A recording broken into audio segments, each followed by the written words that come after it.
Сайн байцгаана үзэгчдээ, манай нэвтрүүлгийн өнөөдрийн дугаар эхэлж байна. За өнөөдрийн дугаарын эхний зочин бол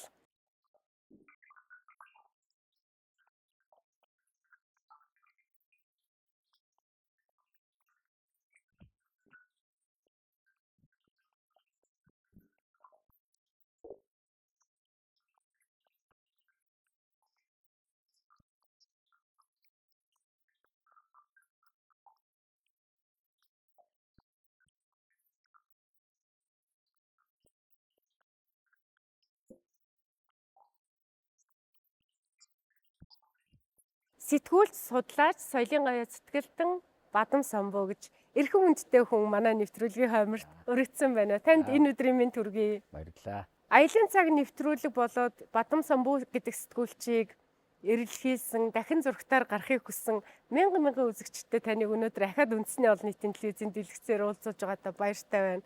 Аялын цаг нэвтрүүлгээс өөр та юунд сүүлийн жилүүдэд илүү их цаг хугацаагаа зарцуулж байна? За, сүүлийн жилүүдэд түүх угсаатны зүүн судалгааны чиглэлийн юмд их анхаарал хандуулж байгаа. Дандаа явдаг байсан бол дандаа суудаг ажлууд хийж байгаа жилүүд л байна да. Одоо телевизийн хамт мэргэжлийг санаж байгаа үстэй. Гэхдээ тэгэлгүй яг одоо чи 20 за үндсэндээ 92 оноос ихтер чинь бараг 30-аад жил телевизд байсан ба шүү дээ. Тэгэхээр чинь саналгүй яг хөө сэтгүүл зүй бол миний амьдралын их урт хугацааг өнгөрөөсөн талбар учраас сэтгүүл зүй бол надад ойрхон. Одоо байнга байж идэл тийм л зүйлтэй. Байнга явж ингэж нэвтрүүлэг хийдэг байсан хүн гинт ингээд нам суугаад эхлэхээр хэцүү байсан уу? Эсвэл илүү сонирхолтой байсан уу? Гоо яг нэг хүн чинь сэтгэл санааны амт юм болохоор дуртай юмдаа суухлаар яг л аялж байгаа юм шиг л өөрөөр хэлбэл сэтгэл санааны дайл хийж яах гэсэн үг шүү дээ. Их дуртай. Өөрөөр хэлбэл уйддаггүй. Улам их олон зүйлийг олдог. Бас л нэг л тийм яг л аялал шиг л тийм. Гэхдээ яг нэг байнга яваад үзээд хараад ингээ хийдэг байсныг тэр зүйл бол дутагдана. Гэхдээ бол ерөнхийдөө сэтгэл санааны хувьд тэр олж байгаа зүйл баяр баясгалан тэрэндээ цаг зарцуулж байгаа дур сонирхолтой байгаа зүйл бол хэвээрээ. Үндэсний олон нийтийн телевизийн Алтан сав өмөрөгт маш олон бичлэгүүд мэдээж хадгалагдаж байгаа. Та түүнийг мэдж байгаа. Тэгэд энэ одоо Алтан сав өмөрөгт аялын цагаас өөр дүр төрхөөр Бадам Самбуу гэдэг сэтгүүлч хэрхэн буусан байдгийн бол гэж бид нар бас хайж үзлээ. Тэгээд нэг бичлэг үзэх байлаа. За тий. Та одоо телевизд ажиллаж байсан өөрийнхөө бичлэгүүдийг бүгдийг нь олоо үзсэн байдаг ах уу? За тэгэл за харъя да.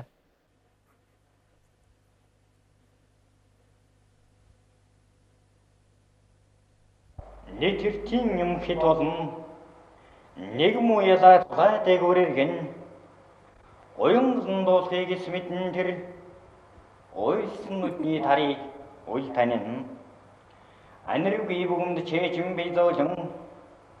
Анхил өнөрөө бүсхийн хөх мэдрэн. Амьсахгүй дэх хүмүүн лүгэвдэн. Аж төрмөглөх өнөөрн домтан. Алса тэнгэрийн бод саран бүртэл. Аз ёрлоо садрунг затсан. Ажин түчин нам гүмхэн анир чимээгүй анал дээгүүр нэг муу ялаансэн ани холоо танахын зурд адвиш зургт дин дүүгэн итгэн өөрийн туянаас ахай суугин ойсвсгэн дэнгэрчин түнэр ширсэн Саний юм.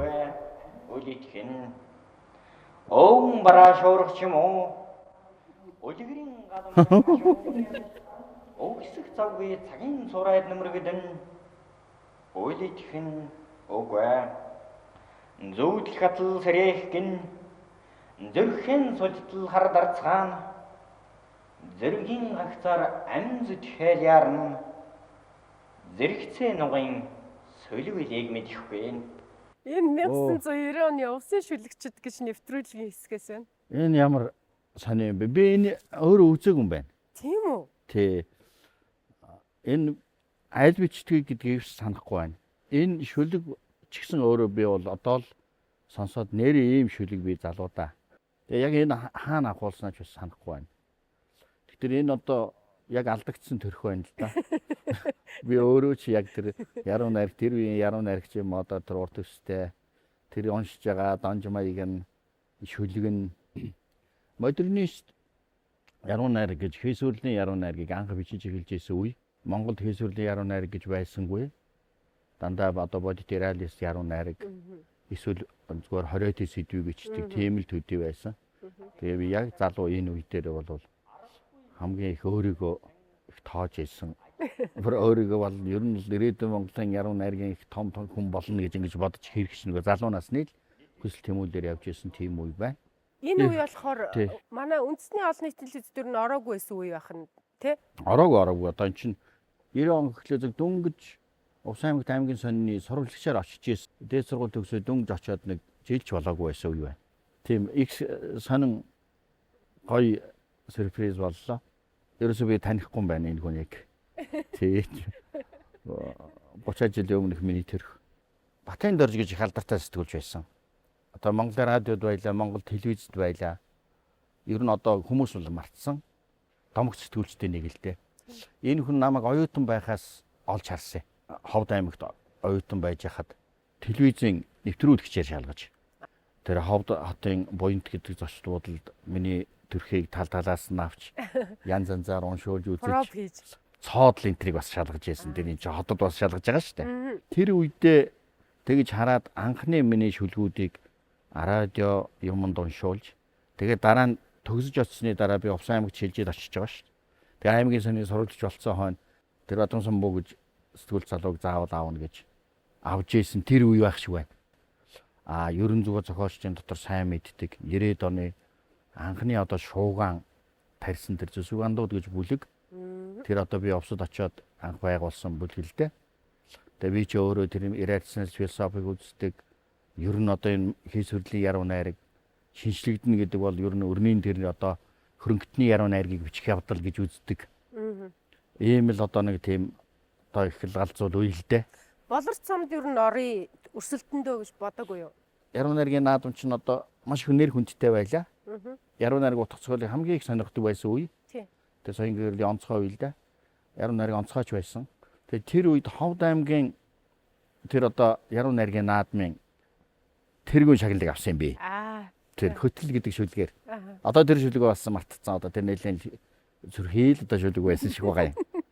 Тэгээд дараа нь тэр Увсад очиод миний нөгөө модернист хийсвэрлэлийн тэр байдлыг гүнзгийрээд тэгээд ийм реалист яруу найргийн эндэр дээр уншдаг юмыг одоо ер нь болно одоо зогсооно.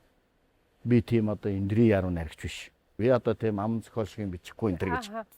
Би бол жинхэнэ одоо тэр дип гүнзгий тэр одоо тухайн акшн юм нь бүрэлдэж ээж уншдаг тийм их онцгой юм бичдэг хүн болно гэж. Сэтгэл хөдлөлөө жоохон ангид ийм хайж исэн учраас тэрнээс хойш яруу найргийн юунд бол ороогүй. Тэгээ одоо энэ бол миний амьдралын нэг өөр төрх юм аа гэж одоо би бодохдоо нэг 10 жилээр би өөрчлөгдөж исэн шиг байгаа.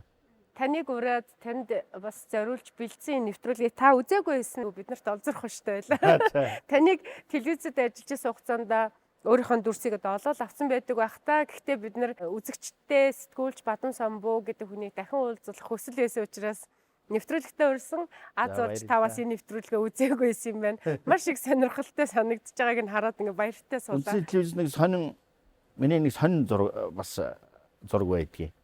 Тэр үед Монгол орныг мориор туулах хаяллыг яруу найрагч хөрөөсрөн манай алтан гэрэл одоо тэгэл уяач ахын тэртэйгээ ингээд бид нэр ингээд нөгөө нуус төвчний 90 жилийн ойд ханхигээс хан хэнтийг хүртэл гээд 1500 км мориор аялсан. Тэгээ мориор аялаад тэгсэн нөгөө нуус төвчний ой дээр баримт киног манай үндэсний телевиз хийж ээж таарад. Тэгээ эднэр давхиж ирээд нөгөө Батын дорж гол асуудагдсан. Давхиж явдаг. Тэгэл ирээл гоо энэ одоо Монгол орны туйлаад ингээд нуус төвчний ойд ирдэг. Ямар улсууд байна гэсэн чинь зэрэгэл тэнд л нэг л адуу хөөгөл нэг хүн адуу уургалаад ингээд давхаал. Манай тэр л одоо шүлэг уншдаг хүн тэр байндаа л гэсэн буугаад ирсэн би байсан гэж байгаа юм. Тэгээ телевизийнх намайг танихгүй. Гэсэн ингээд сахлан ургацсан үснэ ингэсэн. Цавилж суучаад тэрүүнээсээ шүлэг гаргаж ирээд уншиж байгаа тэр бичлэг энэ телевизийн санд байдгийн. Түүхэн сэрхүй. Алжаас модод бүхцээгээд манг шүн нөмрлөө сэлүүрл хөдлөн ододч долгооч сонстон олон хий түнрөөс олон өрсийн зэрэг зэвсэг дуулдан хоёр Алжаас модод бүхцээгээ даниргүй. Алсаа эргийн зүг омог шуухан хөвсөөр харанхуй долгоо хөдөлсөнсөн сэрн хаа нэгтээ сүлдний чимээ үзэгдэж хар хархан гэлхсаар нь салхи сонготно. Уруу алжаас модод бүхцээгээ даниргүй. Атрам мөрдийн төргөө мартагдсан шиг сэлүүр дуулдна. Арьсан хүмүг далайтай ирсэн даан эзэн богдын хямар эзгүй талдаан далайн зүг ярлах далд сөвөнд дарагдан. Таны одоо шүлэг яруу найраг гэж энэ бол Бадан самбуу сэтгүүлч судлаачийн бас нэг өөр өнгө төр харагдаж байна. Гэтэл бас яг энэ шүлэг яруу найраг дотор таны дууны бас шүлгийг өнөөдөр бас ярих хэрэгтэй гэж бодож байна. Өөрөөр хэлэх юм бол нутгаа сансан аав гэдэг дууг бидний үеийнхэн бол сайн мэднэ. Тэгээд наран ургахыг хүлээхгүй гэд киноны дууны шүлгийг бас та бичсэн гэд. Тэгээд энэ дууны одоо салбарлуу гэх юм уу? Дуу руу бас жоохон сонирхож орсон тал байдгүй. Эсвэл зүгээр хүмүүсийн хүсэл үү? Тэр яасан бэ гэхээр нөгөө өөрөө их хит хийсвэрлэн хитгэн ухааны гэдэг юм уу хит мэдрэмжийн юм хийнэ гэж оролддог байсан учраас нөгөө энгийн иймэрхүү зүйлүүд реалист яг амьдрал ахуйн чиглэлтэй юмнуудыг ажиллахаар хийхгүй байх. Хийхээс татгалзах. Тэрийг хит энгийн гэж үзэх тийм ээ. Бас нэг тийм хийрхэл яваад байна шүү дээ. Тийм учраас дууны шүлэг мүлгэнд их анхаарал хандуулаагүй 7-8 дуу байд юм уу. Тэгээ тэрийгэ зарим нь мартчихна. Тэгээ сүүлдээ бодож явах нэг дууны шүлэг ахиухан бичдэг байлаа гэж боддгийм аа. Нутгаа сансан аав гэд Монголын гавьч нармын Эрдэнэбат. Эрдэнэбат дуучин яг эд оргил байх үедээ кино концертт анх дуулсан. Гоё дуу шүү дээ. Яагаад бичсэн бэ гэхээр миний аав 90-ад оны ихэнх үед өр хүүхдээ бараад манайхан чинь дандаа хотод амьдардаг. Тэгээд аав маань нутагтаа их хайртай анххийн нурууны хүн. Тэгээ нэг хотод ингээд энэ хотын ойролцоо үржээ хаваржаа та малтаа ингээд амьдарч явахдаа ерөөс анххийгээ л ярьдаг нутгаа санаад яриад байдаг. Тэгээд энэ дууны үг чинь өр хүүхдээ бараадаж алсад суусан аав маань өглөө босоод өгүүлэх нь хөхийн нутг нь байдгаа. Хизэнээс нааш өнөө хүртэл хичнээн өвгөн дэлхийд ойл хүүхэд багын дассан нутгаа өсөн мөрөөдөж зүүдэлсэн болдоо гэж.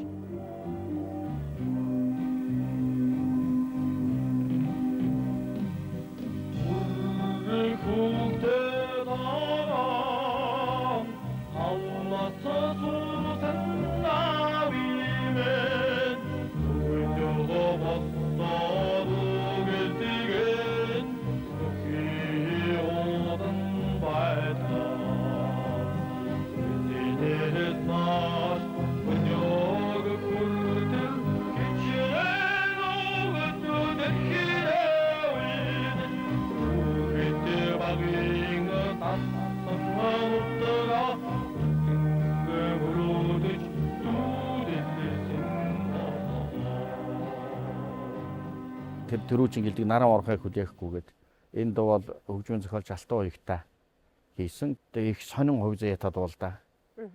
Тухайн үед кино гэж одоо бүр ингээд нурцсан.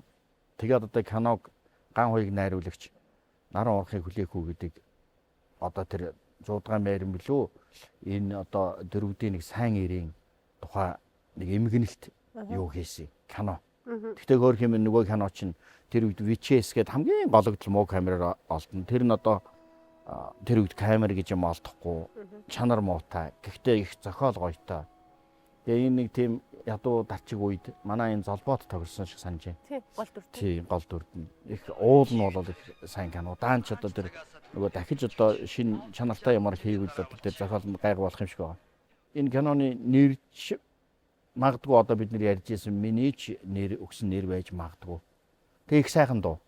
Тэр үед ёстой Монголын нийтийн дунд бол ёстой ориглон гарч иж байсан Ганбат гэж гайхалтай дуучин байлаа. Бас ховдын хавхаа. Тэгэд Ганбатын тэр гоё хоолоогоор тэр кино дуулагдсан.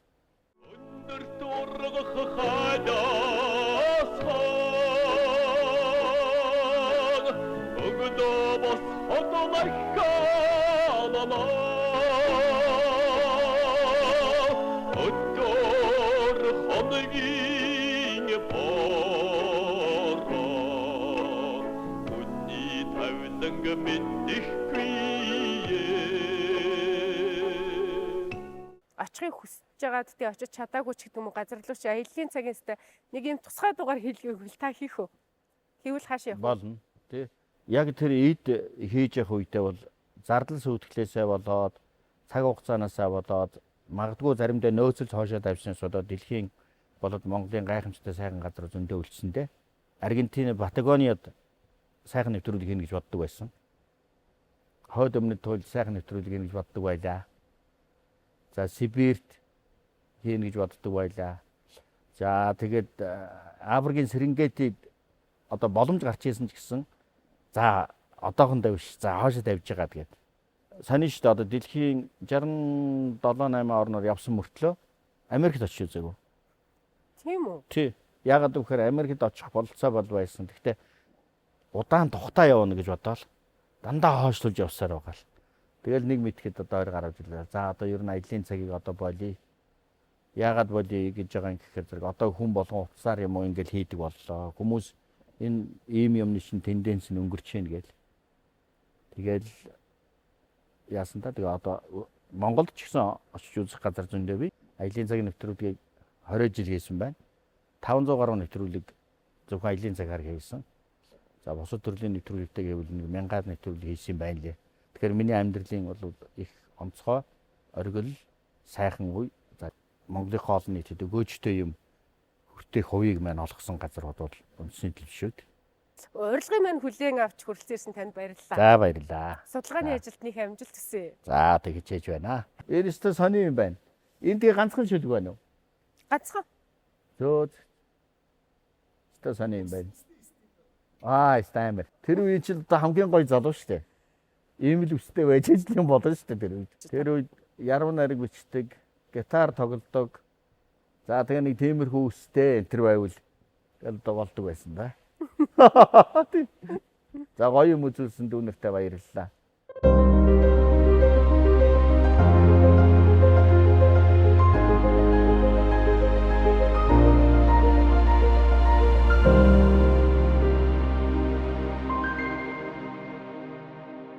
Манай Монголын үндэсний олон нийтийн телевизийн одоо нүүр царай болсон сайхан бүсгүй өргөдөө ирсэн байна. За танд энэ өдрийн мэнд хүргэе. За өдрийн мэнд хүргэе. Танд одоо нэвтрүүлгийн урилга ингээ хөргүүлэхээр та ер нь юу гэж бодов? Би нэг хайхтар тодорхой мэдээлэл бас хэлээгүй те.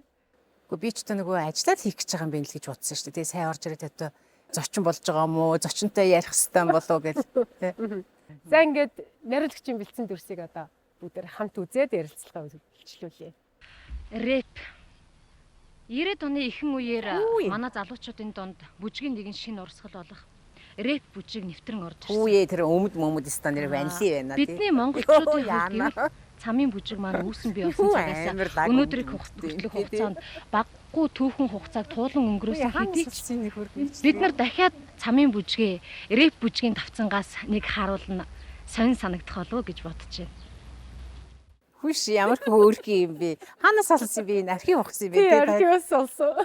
Хүүх тийм үү. Та энэ нэвтрүүлгээ бүр мартцсан уу? Ястаа мартсан биш тий. Та ихс огт өөрчлөгдөв юм шүү. Эндээ харсан чинь яг л энэ ч одоо хэдэн бараг 30 жилийн өмнөх юм шүү. Энэ нэвтрүүлгийн талаар та ерөн сая тодорхой мэдэж гин үү? Бүр гайхаал энэ сая харчаа за зэнчтэй ямар нэвтрүүлэг байсан юм бол таа гэд. Тэгээ соёл урлагийн нэвтрүүлэг байна л да. Их олон нэвтрүүлэг бид нар чинь нөгөө хөтлөжсэн болохоор үндсэндээ бидний чинь нөгөө хийдэг ажил маань бүх төрлийн нэвтрүүлгүүдийг хөтлөх шүү дээ тий. Тэгэхээр тэгээд өнгөрсөн 30 жилийн хугацаанд маш олон одоо уран бүтээлтэй ажиллаж исэн болохоор яг тэр нэвтрүүлэгээд бас яг оноожул хэлж арайлж чадахгүй байгаа тийм ээ. Та ер нь одоо үндэсний олон нийтийн телевизэд орж ирэх хамгийн анх хөтлөжсэн нэвтрүүлгийг сандгүй? Сандаг. Урам гэдэг их гоё нэвтрүүлэг гардаг байсан шүү дээ тий. Гамбаахын маань хийдэг байсан нэвтрүүлэг. Тэр урмын нэг хэдэн дугаарууд хийгдэжсэн. Тэгээ бас хамгийн анх нэг соёлын гэд бас л одоо манай Гамбаахын маань хийжсэн нэвтрүүлэг байсан. Тэгээ их үр өгөөжтэй их сайн нэвтрүүлэг байсан. Гэтэ их цөөхөн дугаар яваад зогссон л да. Тэгээ харамсалтай нь бол нэг одоо урт хугацаанд үргэлжлээгүй. Монголын үндэсний олон нийтийн телевизэд нэвтрүүлгийн архиваас гадна бас кино архив гэж. Тэгэхээр таны бас тоглосон хит хитэн кино хадгалаастай байна лээ. Тийм тэгээ тэн дээрээс бид нар нэг киног сонгож аваад бас дүрс бэлдсэн. Тэрийг үзгөө. За тэгээ. Тийм ч. Яг оюутан байхад тоглож ирсэн кино шүү дээ. Аяны найр. Яаш явтраа бол доо.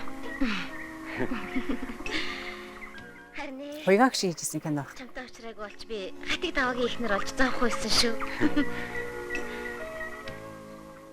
Ер нь ингээ бичлэгүүд л ер нь тий яг үлдчихэж шүү тий. Тийм байх тий. Зовоох л байх та. Телевизд ороогүйсэн үү? Орог байсан.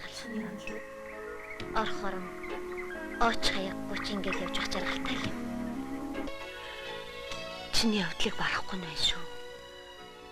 Хоёлаа ээжигээ Ямар ч гоё юм. кемпл ноёны нүд чи хөрөхгүй Хайр. гадарч байран Энд чинь суурь яасан. Оюутан байхдаа тогложсэн кино. Хэдгээр курс юм? Би ч 3 юм уу? бодоогүй. 2 ч байсан юм байна. шүү дээ. Шааралтай юм. Малгай зэлгай зогсон гэж янзын гоё. Чи бит хоёр Ээжтэйгээ л хурдхан уулзмаар. Юу ч гоё малгай юм. Хаанаас ийм малгай олж өмсөж исэн юм болоо. Наран Данган урахыг малгай байсан хүлээхгүй байна, гэж энэ кино. Сонгон шалгаралт энэ төр хийж авсан уу? Энэ кинон дээр. Гэтэ ер нь тэр үед чи их гоё юу байсан штэ. Манай урлагийнхан кино хийхдээ их тийм уран бүтээлчээр ханддаг байсан. Хүүхдүүдээ ингээ хайдаг. Тэ дүр тоглох. Яг дүрээ хайдаг. Тэгээ манай энэ дүрд яг нэг ийм төрөл жанрын хүн одоо цохимжтой юм байна гэд дүрийн их судалгаа хийгээд дүрээ их хайдаг байсан байлээ. Тэгээ бодвол одоо тэр үеийн нөгөө шаардлагын дагуу одоо манай багш олж авсан л ах та. Тэгээ энэ кино чинь манай багшийн хийчихсэн кино. Ерөөсөө оюутан байх хугацаанд оюутны одоо 91-ээс 94 он баггүй юу. Тэгээ 4 жилийн хугацаанд 4 билүү 5 кинонд л тоглож ирсэн. Тэгэл төгсөөд шууд 95 онд чинь төгсөөд 6 сард нь төгсөөд телевизэд чинь шалгалт өгөх гэж ингээд 6 саржангаа шалгалтанд ороод тэгээд төгсөнгүүтээ 7 сарын 1-ээс нь шууд тушаал гаргаад телевизд орцсон. Тэгээд телевизд ороход чинь телевиз чинь одоотой харьцуулахгүй маш хатуу журамтай байсан шүү дээ тий. Чи сайн мэдж байгаа. Тэгээд телевизд ороод нөгөө телевиз угаасаа хийж байгаа ажлынхаа хувьд биднийг ч нөгөө кинонд тоглохыг хориглолцдог. Кинонд явжлахгүйгээд тэгэл одоо ингэж байгаа хідэн киногоо харахаар яг дандаа нөгөө оюутны үедээ тоглож исэн кинонууд байгаа байхгүй. Энэ наран урахыг хүлээхгүйгээд энэ киноны зарим хэсгүүд дээр бас нэлээд тийм тухайн үед бол их эротик шидэлтэй тийм планууд бас зөндөө тийм байна лээ. Та тэгээ тухайн үед оюутан байсан болохоор иччихсэн нөө дараа нь яг киногоо үзэхэд ямар мэдрэмж төрж ирсэн юм? Нөгөө оюутан байх үедээ ер нь бол дандаа нөгөө нэг ангийнхан эсвэл дээд ангийнхан гэх их ойрхон хоорондоо нөгөө их ойрхон байдаг хүүхдүүд хамт тоглохоор арай илүү нэг тийм юутай байгаа юм л да. Тий. Би энтэйгээ арай тийм нэг халтамжтай байдэн шүү дээ тий. Тийм байсан баг. Үзэгчд бол одоо яг энэ наран урахыг хүлээхгүй гэдэг кинон дээр таны тоглосныг бас анзаарсан үгүй юу? Бас энэ киног мэдэж гин үгүй юу те? Жүжигчнэрээ л ажилтдаг байж дээ гэж боддгоо. Эхлээд бол их боддог байсан шүү. Тий, эхлээд би чи ер нь яг телевиз рүү орно гэж бодож байгаагүй. Тэгээ ер нь төгсөөд кино үйлдвэрлэлөө орно. Эсвэл драмын театр руу орох одоо сонголттой. Тэгтээ яг зөвхөн телевиз рүү орох сонголтыг манай ээж юу яасан юм аа? Телевизээр сонгосон зүгээр гээд бид нарыг нөгөө оюутан байхад телевиз чинь нэг шалгаруулалт зарлаад тэгээ манай тайзны ярианы багш долгор багш байсан. Тэгээ долгор багш маань манай ангийнхнаас нэлээд олон хүүхдүүдийг та нар очиод шалгаруулалтанд ороодохороо гээд манай Шимгээ, би, Баярхүү, Гэрэлсөх, Утганбат гээд манай ангийн хүүхдүүд ирж юунд орч пробонд орчихсан байхгүй. Одоо ер нь кинонд танд тоглох санал ер нь ирдэггүй. Ер нь зөндөө ирж исэн. Дөнгөж телевизд орсны арталд их ирсэн. Сүүлд ч гэсэн нэлээ ирж исэн. Эхлээд бол яг нөгөө ажилласаа болоод ажил гэртээ тэргүй зөвшөөрөхгүй юм чинь болохгүй гэдэг үднээс болохгүй гэдэг өөртөө кодлчт юм билээ. Тэгээд дараа нь нөгөө удаан хугацаанд нөгөө уран бүтээлд орохгүй явчаараа одоо хийж байгаа ажил руугаа илүү дадаад, илүү дасаад тэгээд бас тийм кино жүжигээс жоохон төсөөрчдөг. Тэгээд дахиад тийшээ тэр салбар руу орно гэхлээр хүн бас нэг жоохон тийм бэргээ өсчт юм билээ. Жоохон айдас гэдэг юм уу те нэг өөртөө итгэхгүй байх, эсвэл одоо үзэгчд хүлээж авахгүй байх гэдэг нэг тийм юу өсчт юм бэл. Өнөөдрийн одоо таныг урьсан шалтгаан бол мэдээж энэ хоёр бичлэг байлаа. Тэгээд хоёулаа бас таны сайхан дурсамжийг, он цагийг буцаж авчирж тантай уулзсан байх гэж бодож байна. Баярлалаа. Маш их баярлалаа. Үнэхээр гоё байлаа. Тэгээд ялангуяа тэр телевизийн нэвтрүүлгийн бичлэг бол өстой урд нь үзэж байгаагүй бичлэг байлаа. Тэгээд их сюрпризтэй байлаа. Тэгээд сайхан одоо бүр олон жилийн өмнөх нэвтрүүлгээ бас хараад их гоё санагдаж байна. Баярлалаа. Ингээд бидэнтэй хамтаас үзэгчтэй баярлалаа. Маргааш ямар бичлэгээр, хэний ямар түүхээр та бүхнийг аялуулах юм бол бидэнтэй хамт байгаарай.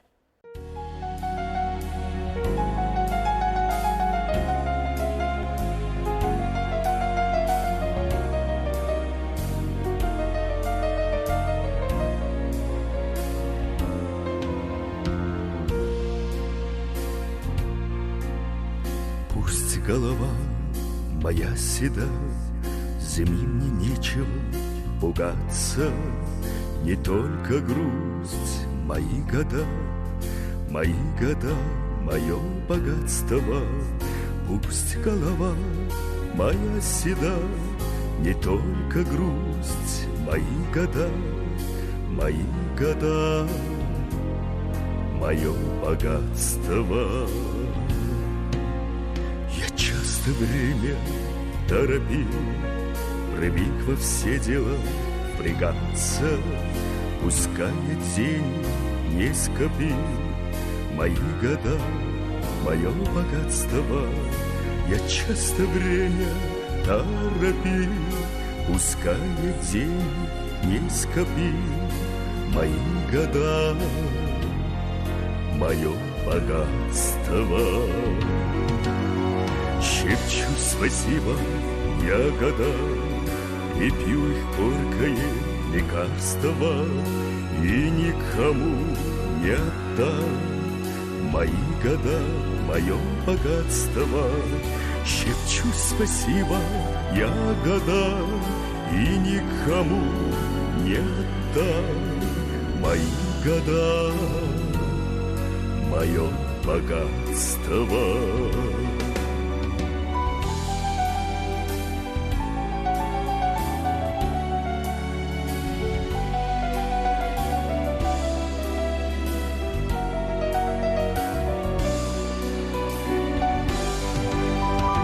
А если скажут мне века, твоя звезда, увы, погасла, подымет низкая рука, мои года, мое богатство, когда-нибудь наверняка подымет детская рука, мои года, мое богатство.